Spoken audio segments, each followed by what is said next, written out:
Vai começar o podcast do Brasil Times. Muito boa tarde, muito boa noite, muito bom dia para você que está começando agora aqui a nos acompanhar no nosso mais um programa Algo a Dizer. Hoje nós temos o prazer de conversar com o Jonathan de Jesus, ele que é consultor financeiro da Eagle Strategies. E nós vamos aqui aprender tudo e mais um pouco sobre o que é essa consultoria financeira, o que nós podemos fazer com a nossa vida financeira. Vamos pegar os melhores dos conselhos para que a gente possa aplicar na nossa vida financeira. Jonathan, seja muito bem-vindo. Muito obrigado pela tua presença aqui no Algo a Dizer. Eu que agradeço, Ana. Muito obrigado. É um prazer estar aqui, né, na sede da Brazilian Times, aqui conversando com vocês e compartilhando um pouquinho, né, da minha história aqui, podendo contar um pouco mais como que a gente tem ajudado a comunidade a poder continuar prosperando aqui nos Estados Unidos. Gente, o Jonathan, ele é dono de uma história impressionante. Nasceu aqui nos Estados Unidos, é americano. Os pais vieram cerca dos anos 2000, mais ou menos, no início dos anos 2000, mais ou menos. Exato. Vieram para cá, ele nasceu aqui e ele foi para o Brasil para, acho que, dar uma esmerilada no português, aprender a falar melhor português, não virar aquele americano filho de brasileiros que não consegue falar direito a língua dos pais. Foi isso? Foi. Eu gosto de brincar que eu sou um americano imigrante, né? Porque made in Brasil e nascido nos Estados Unidos, que minha mãe ela veio grávida do Brasil para cá. Então, quando ela teve a oportunidade nos anos 2000 de vir para os Estados Unidos, ela já estava grávida de mim. Então, em julho, 8 de julho que eu nasci aqui, né? Ela veio se eu não estou enganado, maio. Ela chegou aqui em maio e deu tempo de me nascer aqui e me tornar americano. Ou seja, um legítimo brasicano, uma mistura exato, é uma boa. Brasileiro essa com americano. Muito boa. Um legítimo brasicano, feito no Brasil, mas nascido nos Estados Unidos. Muito bom, muito sim. Bom. E você... quando retornou para cá, você estudou no Brasil o seu ensino médio, ensino fundamental, parte do seu ensino fundamental. E foi difícil a adaptação lá, quando você voltou? Nossa, foi muito difícil. Voltou, porque afinal de contas você... Sim, fui meio de lá, né? Foi meio de lá. Então, Ana, foi bem assim, algo bem diferente, né? Vamos dizer assim, porque a realidade americana e a realidade brasileira é completamente diferente, né? Então, uma das coisas que mais me assustou quando eu cheguei lá foi os carros, acredito se quiser. Porque, assim, aqui você é acostumado a ver Mercedes, né? BMW, você chega lá, você vê Corsa, vê Celta. Então, assim... O Fiat Uno, Bravo. O Fiat Uno, exato, o Palio. Então, acaba que, assim, você vê os carros chiques aqui, chegar no Brasil e aqueles carros pequenos, né? Então, primeiro, isso aí foi muito estranho pra mim, né? E outra coisa foi mais eu acho que dá pra dizer, assim, o landscape, a paisagem de lá, né? Dentro da cidade, porque aqui você vê por mais que Boston em si é uma cidade muito antiga, mas você vê a realidade do Brasil, a minha família é lá do Paraná, de Ponta Grossa, né? Então lá em Ponta Grossa, assim, foi onde eu conheci estrada de chão, né? Até então não conhecia estrada de chão. Quando eu cheguei lá e eu vi estrada de chão, eu falei, caramba, cadê o asfalto aqui? muito, muito estranho pra mim. Mas foi assim... bem difícil de me adaptar, foi assim 6 meses onde eu tinha 12 anos, né? Então era uma criança, entrei para a escola, me repetiram de ano, que eu tinha chego lá em junho de 2012 e era bem lá no Brasil, o ano letivo é até junho, né? Junho e julho, se eu não estou enganado, e aqui nos Estados Unidos é até novembro, dezembro. Então quando eu cheguei lá e eu já tinha passado de ano aqui, eles tiveram que me repetir de ano, porque eu fiz uma prova lá e não deu certo, e bem no fim fiz o 6º ano 2 vezes, ou quase 3 vezes, porque eu já tinha feito aqui. Uau, e assim, as notas foram bem no começo, ou você teve que... A única matéria que eu ia bem era inglês, e olha, não por nada, se a minha professora de inglês está me assistindo aqui hoje, eu não sei, mas eu acho que até no inglês as minhas professoras ficavam assim, meio tipo, é o americano, né, então não vou dar 10 para ele.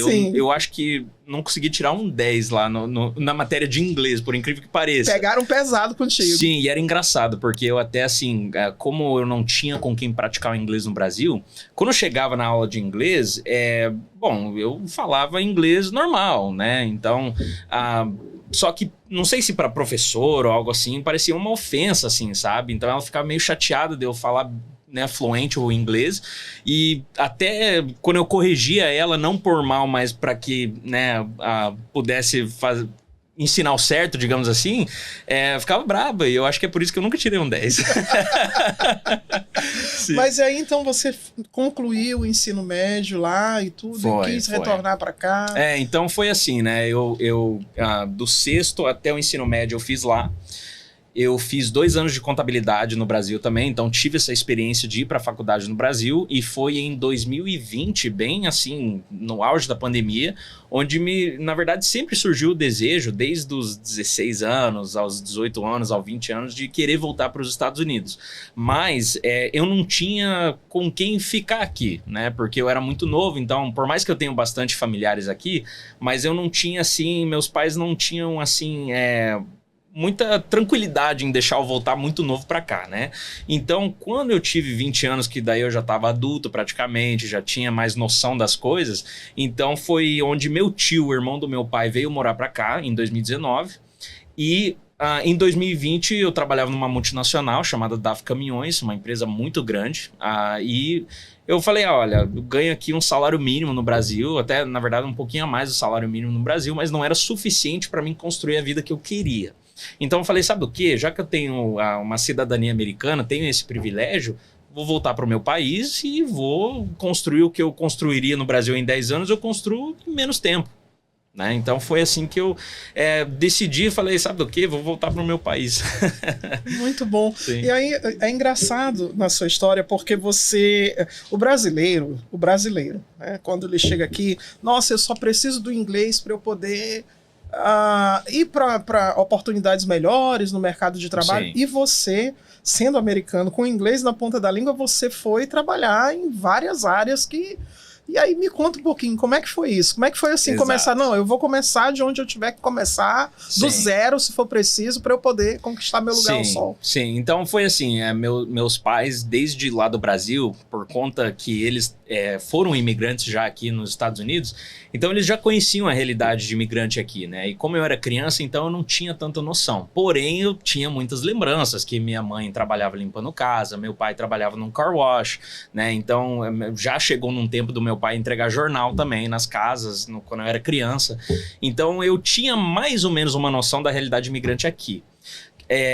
Quando eu estava no Brasil, meus pais sempre me alertaram, olha, não vai ser bem assim, do jeito que você acha, talvez você vai ter que, né, ir para construção, trabalhar no pesado e tal. E eu falei, pai, mãe, eu tô ciente disso, eu tô ok com isso, eu não tenho problema. Se eu tiver que realmente ir para a obra, para pelo menos começar, eu vou, porque eu já tinha uma meta na minha cabeça, já tinha um objetivo, e eu sei que para chegar onde eu quero tem um processo. E se o processo, essa parte, ou melhor, faz parte passar pelo processo, que é trabalhar na construção como trabalhei, trabalhar rapando neve, trabalhei no Dunkin' Donuts, até que eu consegui entrar no escritório de contabilidade, eu falei para eles, eu vou e fui. E hoje estou aqui. Pois e aí assim, como foi que você conseguiu fazer essa transição entre... Nossa, eu vou pro Dunkin' Donuts, eu vou pra construção, vou meter a mão na massa. Sim. Mas eu tenho um alvo, eu tenho um objetivo.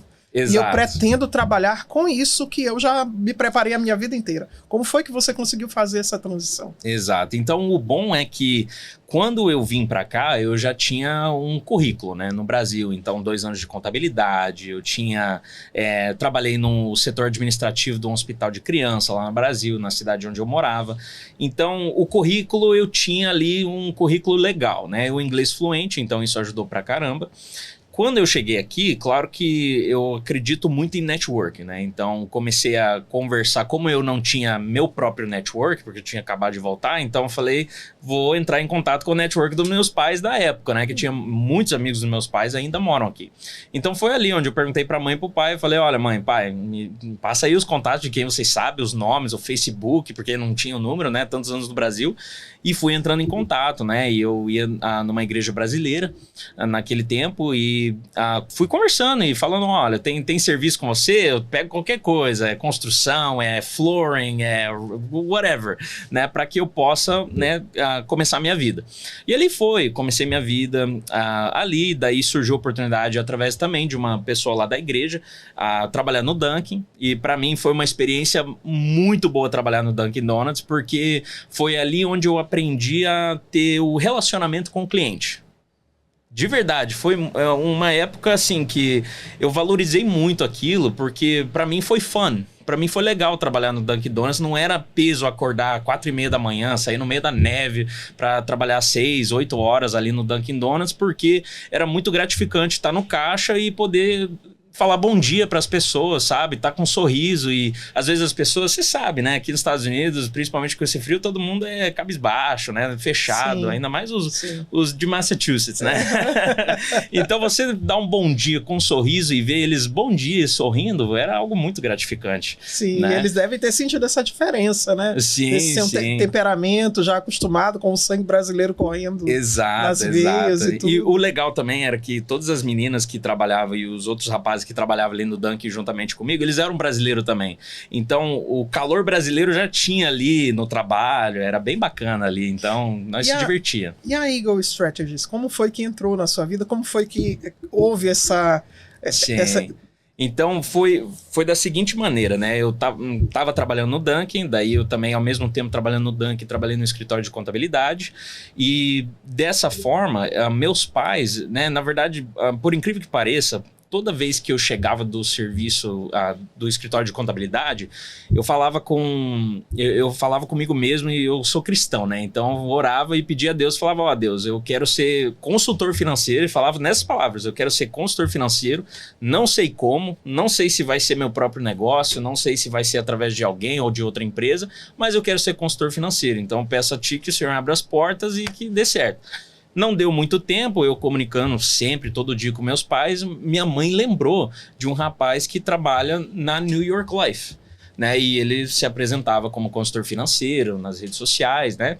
E dessa forma ela falou, olha, entre em contato com fulano, porque ele, né, a gente conhece ele, é uma pessoa de boa índole, né? E eu liguei para ele, mandei mensagem, falei, olha, eu sei que você trabalha com isso, eu gostaria de conhecer a oportunidade, e marquei um café na casa dele. Ele me chamou para ir lá, me deu a oportunidade, me conectou com a gerente dele, que hoje é a minha gerente, e entrei então, no começo, entrei dentro da New York Life, que é uma seguradora, né, uma empresa de seguros. E através dentro da New York Life, existem vários patamares que você pode chegar, né? Então, comecei como agente de seguros, né? E daí fui crescendo, tirando as novas licenças, me especializando, né? Onde eu tirei licenças de investimentos, daí já entrei para New York Life Securities, que é onde a gente faz investimentos na Bolsa de Valores, e depois tirei mais licenças para que eu fosse chegar na Eagle Strategies, que é onde a gente então engloba tudo. A gente engloba tanto a parte de seguros quanto a parte de investimentos, e daí é ali na Eagle Strategies onde a gente faz toda a consultoria. Jonathan, nós precisamos te perguntar. O brasileiro, em relação a crédito, em relação à administração, gerenciamento da própria vida financeira, a gente não tem uma cultura de ter recebido uma educação nessa área da nossa vida. O brasileiro aprendeu a lidar com crédito, por exemplo, recentemente, do governo Fernando Henrique para cá. Mais ou menos, né? Sim. Então, assim, depois uma história muito recente. Eu me lembro ainda das pessoas dizendo, não, vou comprar minha televisão parcelada e não sei quantas vezes. Então, assim, o brasileiro começou a lidar com essa história de como é que você vai administrar seu crédito, parcelamento, essas coisas. Então, culturalmente, nós não somos muito fortes em entender o que um consultor financeiro pode fazer por nós. Aí agora eu gostaria que você me explicasse. O que você poderia fazer para o nosso público? Sim, claro. Olha, então, uma das coisas que eu digo que é como se fosse o slogan, né, do que eu faço. O nosso objetivo é facilitar a vida das pessoas para que eles e elas possam focar naquilo que eles são bons, sem se preocupar se as finanças estão em ordem, né, se os investimentos estão indo bem, porque nós cuidamos de toda essa parte. Então, com isso, ajudando as pessoas a focarem no que eles são bons, qual é a consequência disso? Eles poderem, né, faturar mais, trazer mais renda para dentro de casa, e dessa forma a gente ajuda eles a poder estruturar o futuro deles. Então, toda aquela organização financeira, né? Então, a gente podendo ajudar essas pessoas a focar no que eles são bons, a gente vai criar um futuro mais próspero para essa família, para essa empresa, né? E dessa forma poder ajudar eles a alcançar os objetivos que eles querem. Nós precisamos fazer a distinção. Focar no que é bom não significa dizer que você vai ali dar alguma diretriz em relação à vida profissional da pessoa. Correto, exato. É o que eu sempre digo, né? Então, eu não vou estar lá, por exemplo, trabalho com muitas empresas de construção. Eu não vou estar lá, né, na obra, etc. Mas o interessante que eu tenho visto nesses 4 anos que eu trabalho para New York Life, para Eagle Strategies, né, nessa função de consultor financeiro, eu tenho visto que, assim, só de organizar as finanças, tanto pessoais quanto empresariais dessas pessoas, o tanto que eles podem realmente lucrar só de focar naquilo que eles são bons.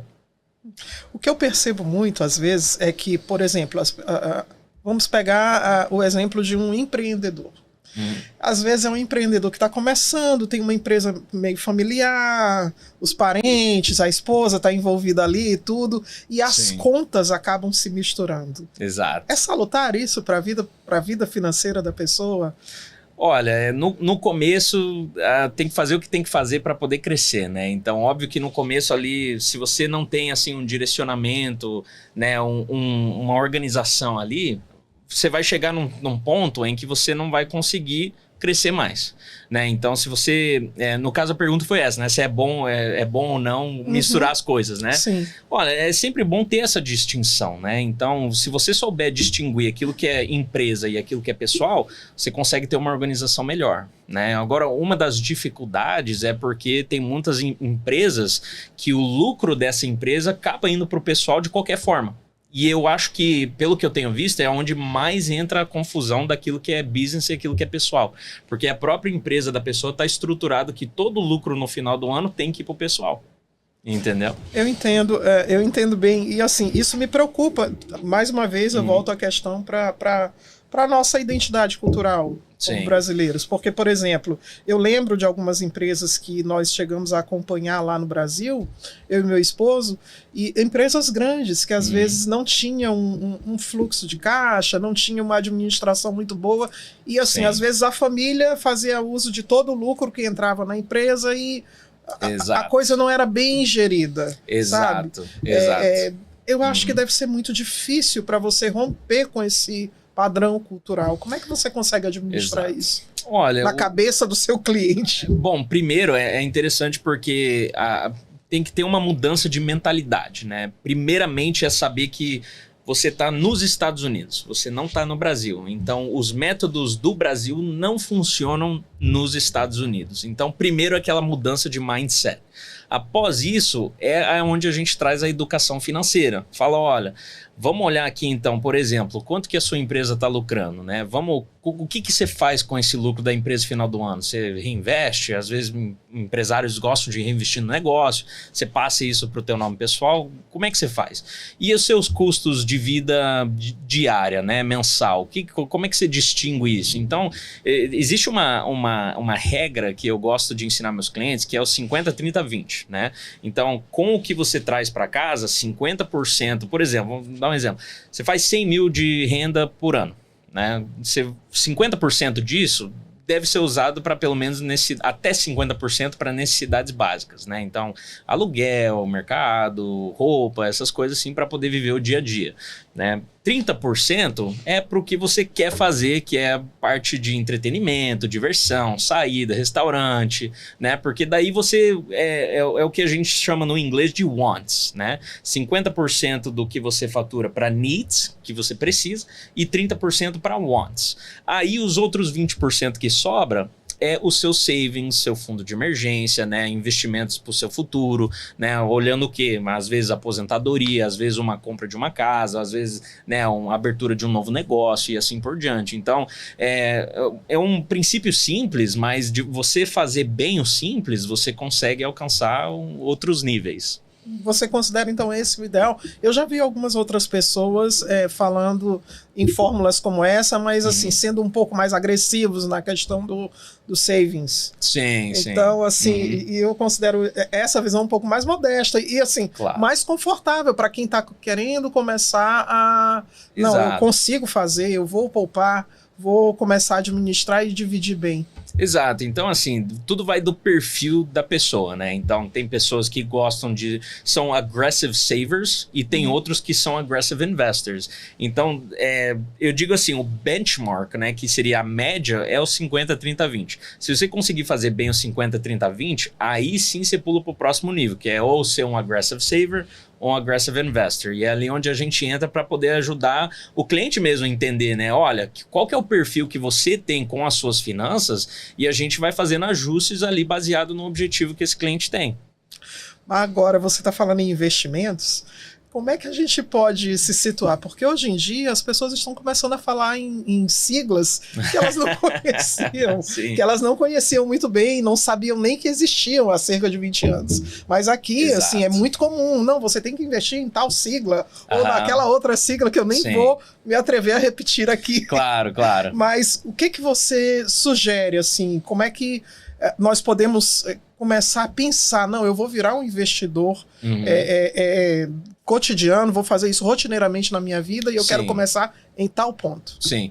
Eu acho que, Ana, para começar, para quem está nos assistindo, eu acredito que a primeira coisa é saber save. Se você não é um bom saver, você não vai ser um bom investor na minha perspectiva pessoal, tá? Por quê? Qual que é o compromisso que você vai ter com os seus investimentos se você não consegue nem se comprometer com os seus savings? Faz sentido? Muito sentido. Né? Então, primeiro você tem que fazer o básico, que se você conseguir ter pelo menos ali um fundo de emergência, né, que vai estar ali, que vai estar ali pelo menos custeando ali 3 a 6 meses de contas pagas, caso o pior aconteça, então aí sim a gente pode olhar, então, olha, vamos primeiro olhar para o seu perfil, se você é mais pé no chão, se é mais agressivo, porque daí dessa forma a gente pode estruturar um portfólio que vai alcançar os objetivos desse cliente. Tá, mas então você não aconselharia, por exemplo, uma pessoa que está começando a poupar, está começando a salvar algum dinheiro e tudo, e ela de repente, não, eu quero investir tudo. Você não aconselharia fazer isso? Olha, cada caso é um caso, né? Mas eu acredito que... Por que não? Né? Porque investimentos não são garantidos, né? Dependendo aonde você investir. Então, se investe num lugar onde tem risco, então você tem risco de também perder dinheiro. Né? Se você investe num lugar onde é mais garantido, tem garantias, aí, né, você pode ser... só que os retornos não vão ser absurdos, né? Então, assim, eu diria que primeiro seja um bom saver, e depois a gente olha então para onde você quer investir. Justamente porque se não der certo os investimentos, você vai tirar dinheiro da onde para poder custear? Os seus gastos, o seu cotidiano. Sim. E o setor imobiliário, você considera um bom investimento? Assim? Tem pessoas que hoje em dia eu ouço falar demais que gostariam de investir, por exemplo, em casas de leilão. Sim. Ah, nossa, casa de leilão é um bom investimento, porque você compra, né? Você consegue reformar e você consegue vender ou fazer whatever. Você considera que seria, por exemplo, para algumas pessoas, talvez, uma boa área de atuação? Sim, olha, de novo, Ana, tudo vai depender do objetivo que a pessoa tem, né? Então, porque tudo que você faz na vida tem riscos, né? Então, você tem que fazer a avaliação dos riscos, a avaliação do retorno que esse investimento vai trazer para você, se faz sentido ou não.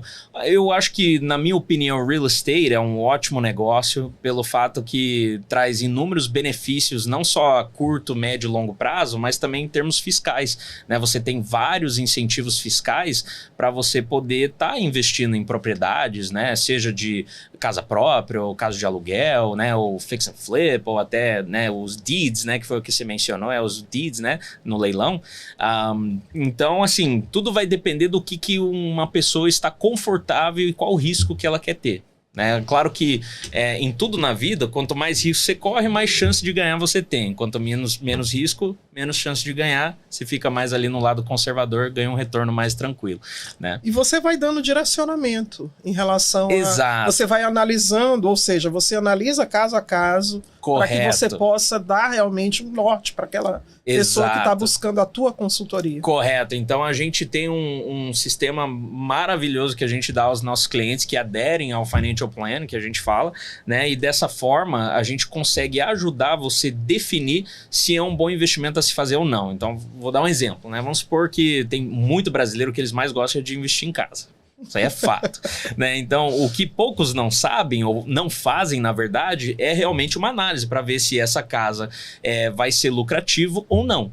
Né? Porque se você for comparar, por exemplo, uma casa de 3 famílias com uma casa de 2 famílias, geralmente uma casa de 3 famílias é para dar mais lucro do que uma de 2. Mas nem sempre é o caso, porque vai depender da localidade, vai depender do valor patrimonial que essa casa vai ter daqui 5, 10, 15, 20 anos. Então, tudo tem que ser levado em consideração. E o que a gente faz? A gente pega, então, as propriedades que o cliente tem intenção de comprar, por exemplo, e a gente faz uma análise. Olha, nessa propriedade você vai crescer tanto em patrimônio daqui 5, 10, 15, 20 anos, e nessa outra propriedade tá sendo melhor do que a primeira propriedade por causa de A, B e C. Né? Então, dali é onde o que eu mais gosto então dos nossos serviços é o fato que realmente a gente está pegando na mão do cliente e falando, olha, tá aqui o caminho para você chegar onde você quer, a prosperidade que você deseja. Você não precisa bater a cabeça sozinho porque você tem pessoas como nós ao seu lado. É muito interessante porque você está destacando aqui o envolvimento que você tem com o seu cliente. Você acaba se envolvendo com a visão dele. Correto. Com aquilo que ele quer fazer. Você não fica Exato. só à distância dizendo é bom ou ruim. Você entra... Exato. É como se a gente assim estivesse sonhando junto com o cliente, né? Então, porque afinal das contas, o sucesso do nosso cliente é o nosso sucesso. Não é? Muito bacana, exatamente. Agora me fala um pouquinho assim do Jonathan de Jesus na sua casa, sua família. Sim. E dos seus projetos futuros. O que você tá... Sim. Quais são os seus planos aqui, daqui para frente, para alguém que chegou aqui, que teve que, mesmo sendo americano, recomeçar do zero e conquistar o seu espaço? O que você está pensando agora da vida? Olha, primeiramente eu tenho que dizer que hoje eu sou um homem, né, muito feliz, porque hoje eu sou casado, faz já mais de 1 ano. Minha linda esposa deve estar assistindo a gente agora, Islaine. Um beijo pra você, meu amor. E, assim, ela é meu alicerce, né? Claro que quando a gente cresce, né? Até sair da casa dos pais, é ali o pai e a mãe que é o alicerce, né? E após isso, eu tive a bênção de encontrar a Islaine na minha vida. Falei, vou botar uma aliança no dedo dela e chamar ela de minha mulher pro resto da minha vida. E ela é linda mesmo. Eu tive a oportunidade de conhecê-la no baile do Brazilian Times em dezembro e é realmente uma mulher lindíssima. Minha esposa, assim, ela é fenomenal, né? Não tem nem palavras para explicar, assim, o quanto ela me dá suporte, né? Em tudo que eu faço, o quanto que eu também dou de suporte a ela. Ela hoje é estudante de nursing, então a mãe dela é muito conhecida na comunidade, a Elaine, da Elaine Med Spa, né? Inclusive minha cliente até, eu digo que é um dos meus melhores casos, é da minha cliente, da minha sogra, quer dizer.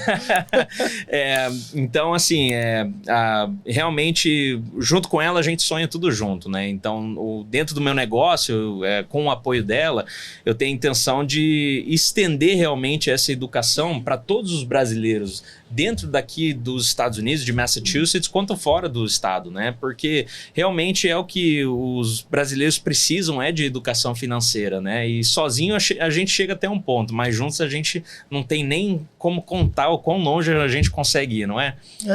Jonathan, você falou sobre você valorizar muito o network, mas falou também que você é um homem de fé, que você crê no Senhor, que você crê em Jesus, que você vem de uma família cristã, e muitas pessoas elas têm exatamente uma atitude oposta a essa sua, de incluir a fé nos seus negócios. Fala um pouquinho pra gente como é que você lida com duas áreas que para muitas pessoas parecem ser antagônicas, mas para você não é. Sim, o equilíbrio que a gente tem que ter na nossa vida, né? Tanto business, quanto espiritual, quanto financeiro, é um equilíbrio que tem que ter em todas as áreas. E assim, eu confesso que eu não estaria aqui conversando com você, Ana, se não fosse a mão do nosso poderoso Deus na nossa vida, né? Jesus, meu Senhor e Salvador, não tem nem como dizer que assim, eu estaria aqui se não fosse por ele. Realmente é a mão dele sobre a nossa vida, é a fé, a coragem e o esforço que a gente, óbvio que eu acredito muito que Deus capacita, né? Deus não vai e faz nada pela gente, mas ele capacita a gente para fazer as coisas e a gente vai lá e faz e ele abençoa. Né? Então, com a bênção de Deus, não tenho dúvida que a gente consegue chegar em qualquer lugar. Agora, filho de crente, dizem, não é crentinho. Como foi o teu envolvimento? Assim, não, eu preciso, a partir de agora não é mais por causa dos meus pais, não tem mais nada a ver, sou eu e Deus. Como foi que isso começou na sua vida?